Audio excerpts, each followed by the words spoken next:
Welcome to my channel where we cover the lore of Final Fantasy XIV. We cover the stories both big and small, the epic and the cute, the silly and the tragic. I hope you all enjoy the ride, and welcome to the Chronicler of Lore.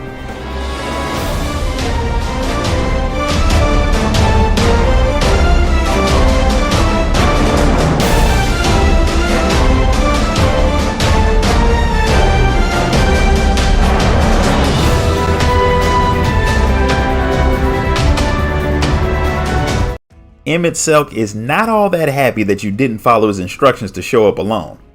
He's not really happy that you haven't transformed yet either. Now that the Scions know the truth about his plans, he doesn't bother hiding the fact that once the rejoining is done, he'll kill every living thing on the source to restore his people. And the fact that the Exarch has unlocked the secret to traveling across the rift in time gives him a little more that he can use to complete his mission, so he's not giving the man back.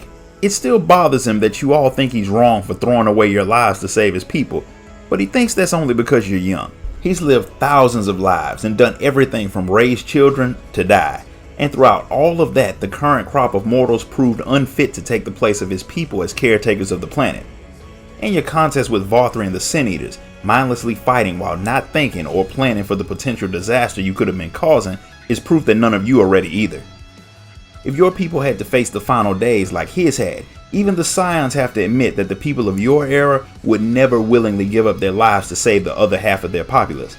And if you had seen everything he had, then you'd also agree that your people couldn't be trusted with the legacy of the Amoratine. That doesn't mean the Scions won't fight, but the fact that Alphinaud compares your people to his really ticks him off, and he decides to give you one final test.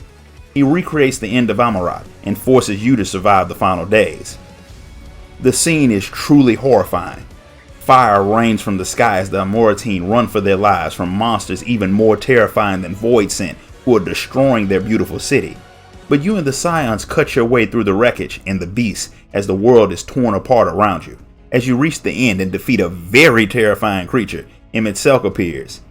He's surprised you survived, but with a wave of his hand he yeets you all backwards. You may be champions among the lesser beings, but if he hit you with his full power, you wouldn't have a chance. Proof of just how great the gap between you and an Unsundered really is. That doesn't stop any of you from attacking in what has to be one of the best scenes in the entire game. One by one, with Eorzea leading the charge because she's more than willing to dive headfirst into death without thinking, the Scions attack, and fall without even damaging Eorzea's clothes. All the while, the Warrior of Light is struggling forward with his body being consumed by the Light Ether. The fight through Amarat pushed you hard enough to where your body is no longer able to contain the light, and each step you take is moving you closer and closer to the end. Reen tries to get to you to help, but Eorzea shoots her too, leaving you without any help as the light consumes you and your transformation begins. Or at least there's no one left to help that Emmett can see. You collapse and wake in a world surrounded by light with Ardbert standing next to you. He asks, if you had the strength to take another step, would you be able to save both of their worlds? The Warrior of Light gives him a look that clearly says, why are you asking me that stupid question? Because everyone knows that I could. So Ardbert hands him his axe and finally merges with the Warrior of Light, repairing his fractured soul, moving you one step closer to being unsundered and giving you the power to contain the light. The power bursts out of you, and Eorzea sees your true Ascian form, if only for a second. The only thing that would have made this moment cool is if he saw you wearing your mask, which would have been red, but we'll explain that later. But this was still a great moment, especially when you start to talk with Ardbert's voice. Still, you're not an Unsundered, and one-on-one, Emmett would kill you. But the Exarch, having perfected his technique, summons warriors from across time and space to join you in the fight. Since it's come down to this, Eorzea pulls out his full power and finally lets you know his name. He is Hades, and he's ready to kill you. Hades' power is insane. Even with the Blessing of Light, you can't beat him. But the Scions get a chance to recover while you fight, and Thancred impales the Ascian with shards of white auracite that the others start to pour their ether into. It's still not enough to take him down, but using all the light ether that you've gathered during your trek across Novrant, the very ether that was killing you, you blow a hole through Hades, putting an end to Eorzea once and for all. As the Ascian dies, he asks you to do him a favor.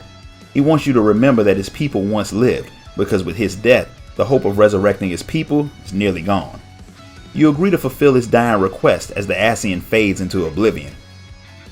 With the battle done, Y'shtola looks at you and can't believe that your ether is back to the way it used to be.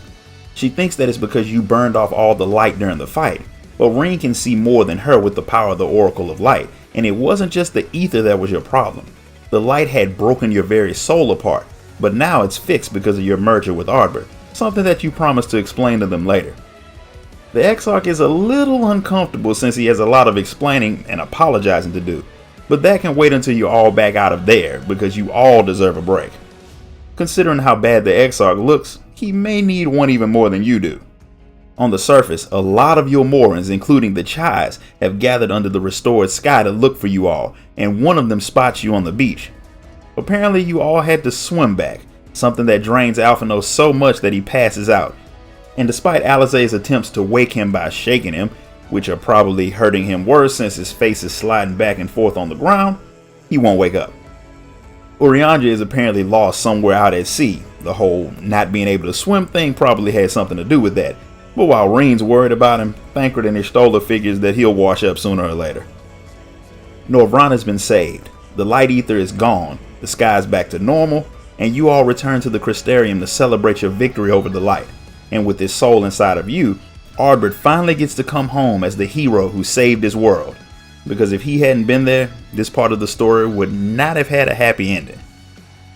This concludes the first part of the Shadowbringers main scenario questline. If you enjoyed this video, hit that like button, subscribe, and ding that notification bell. And if you want to buy me a coffee for my work, sign up to become a member of the channel. I also want to give out a special shout out to Alex Mukala and Husky by the Geek who made that incredible track that you guys hear in the background. I've got a link to the video in the description, and you should really check them out because these guys are incredibly talented. So until next time guys, later.